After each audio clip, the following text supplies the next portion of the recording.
கிறிஸ்துவில் பிரியமானவர்களே, உங்களுக்கு அன்பின் வாழ்த்துக்களை தெரிவிக்கிறேன். ஆபகு 2ஆம் அதிகாரம் 3ஆம் வசனத்தில் இவ்வாறாக சொல்லப்படுகிறது, அது நிச்சயமாய் வரும் என்று வேதவசனம் சொல்கிறது.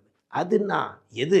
வசனத்தில் ஆரம்பத்தில் சொல்லப்பட்டிருக்கிறது, குறித்த காலத்திற்கு தரிசனம் வைக்கப்பட்டிருக்கிறது. அது நமக்கு நிறைவேற வேண்டுமானால் நாம் செய்ய வேண்டிய ஒரு காரியம், அதற்கு காத்திரு.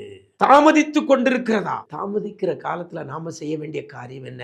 அதற்கு காத்திருக்கணும். ஏன்னா தரிசனம் கொடுக்கப்பட்டதே, ஆனால் அது நிச்சயமாய் நிறைவேறும். நீங்க காத்திருக்கிறதுனால இனி அது தாமதிப்பதில்லை. எனக்கு அருமையான தேவ ஜனமே, இந்த வார்த்தையை பிடித்துக் கொள்ளுங்க. கர்த்தருடைய சமூகத்தில் உங்களுக்கு கொடுக்கப்பட்ட தரிசனங்களுக்காக, வாக்குத்தத்தங்களுக்காக காத்திருங்கள்.